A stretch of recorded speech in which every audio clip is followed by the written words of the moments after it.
Remember Tokyo Revengers? This series skyrocketed into fame and success only a handful of years ago. Not only did it compete in one of the most competitive years for manga, but it now sits at the top with some of the most sold series of all time. Tokyo Revengers is a manga that is written and illustrated by Ken Wakui. In total, it has 278 chapters. Did you know it has 80+ million copies in circulation? Being able to accomplish it in a smaller amount of years is genuinely insane. And there is a good couple of reasons for it. This video is sponsored by Manta, link in the description and pinned comment below. Check this out. Join Manta's new manga launch and enjoy Manta's best value offer ever. Only available for a limited time. You don't want to miss out. Manta's offering 150 gems of in-app currency so you can read at least volume 1 for free, starting April 7th, 2026, but will only last till April 20th. Also, more than 400+ series are on sale at up to 94% off. That is also starting April 7th, 2026, but will only last till April 20th. Don't miss out, it's only available now.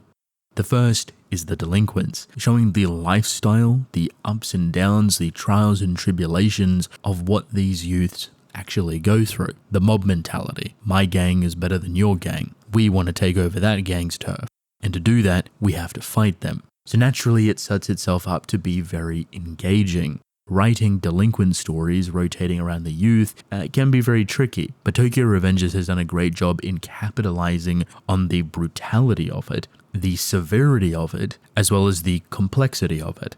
Building lovable characters, putting them into dangerous positions, having them fight against other dangerous people for turf, for honor, for respect, or even revenge. You don't really know what comes with delinquents or with the gang mob aesthetic, so there's always something new around every corner. Tokyo Revengers has an overarching story though, one that has an end goal filled with a lot of mystery. An ability to travel back in time to stop certain events from happening in the current, reliving those delinquent years but wanting to change outcomes, in hopes that whatever happens in the future doesn't happen.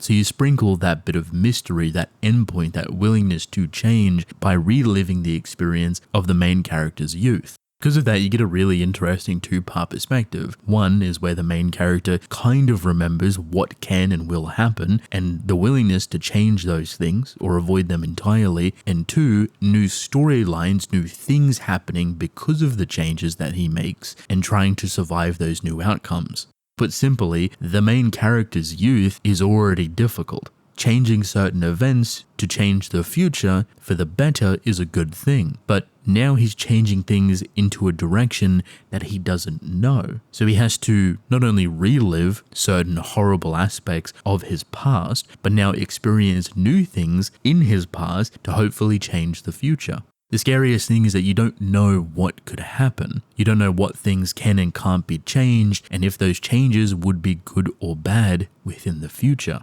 Mashing those two things together is brilliant. It creates a compelling reading experience that makes you want to come back every single week, and arguably perhaps it's the biggest reason why people fell in love with this story to begin with.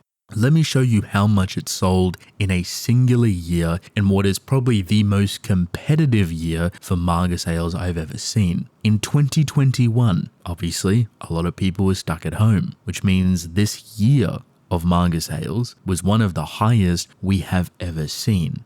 Tokyo Revengers was the third highest selling manga with almost 25 million copies in a singular year.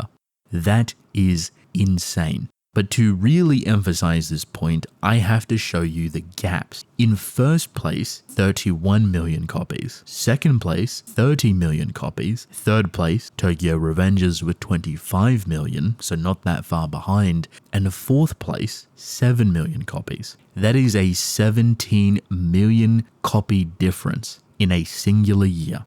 To say that this series was anything but a magnificent, monumental success for both Japan, for the author Ken Wakui, Kodansha, and the manga industry as a whole is putting it lightly.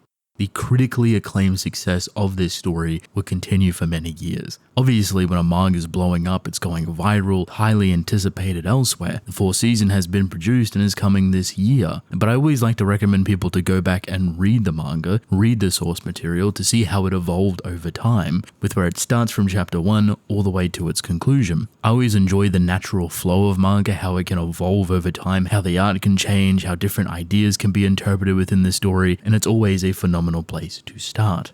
So in a singular year, Tokyo Revengers has gone from a good selling manga to one of the most sold manga of all time and breaking a ton of records alongside only a handful of other stories. Selling over 10 million copies in a singular year is difficult. Not many stories do it. Selling over 15 is almost impossible. Selling over 20? You are looking at rare stories within rare circumstances. Delinquent stories, especially around the youth, are by no means new. They're not revolutionary, but they are very addicting. Tokyo Revengers does a great job with its story, and I think because of this success, more people want more delinquent stories. But at the end of the day, they're also very difficult to pull off. It's not an easy thing to write a delinquent story, mostly because there is a lot of overlap. There's a lot of same ideas. How do you write a delinquent youth story that stands out, that does its own thing, that is giving a little bit of spice and a little bit of flavor compared to others that are doing the exact same thing? There's two things that made Tokyo Revengers stand out rather heavily among its competitors. The first is the little fantasy element time jump mechanic. It's used very sparingly, but it's a overarching storyline within the narrative. The second is more important, however. That is the intricate detail and understanding of the inner mechanics of the delinquent experience. It's one thing to learn so much about delinquents, it's another to be closely connected, potentially a part, and even understand it to its core. With the overall idea of Tokyo Revengers, it feels like the story is being told through personal experience or something closely connected. An understanding that feels very sincere to showcase the brutality of it, not to shy away from the difficulties of youth running amok that have no guidance or proper care within the world. It's saddening and upsetting and difficult to even digest at times. But on the fun side, it's brutal and magnificent and something you can't turn your eyes away from. How will these people get out of these positions? Can they potentially better themselves and achieve a better life? Or will they get stuck within this endless cycle with no real way to escape? Potentially the last point being the end of their life. For what it's worth, I think Tokyo Revengers is a magnificent example of how to do a youthful delinquent manga incredibly well. It captures the intensity, the brutality, and its energy perfectly. It's impressive to see how successful it truly has become, how massive the IP has grown, and how more and more people are reading it every single day. So even if you're a big fan, someone that hasn't read it, or someone that's interested in reading it, please do give it a chance. And you can do that right here. Again, head over to Manta, 150 gems of in-app currency, a massive 400 plus series on sale at up to 94% off. Link is in the description and the pinned comment.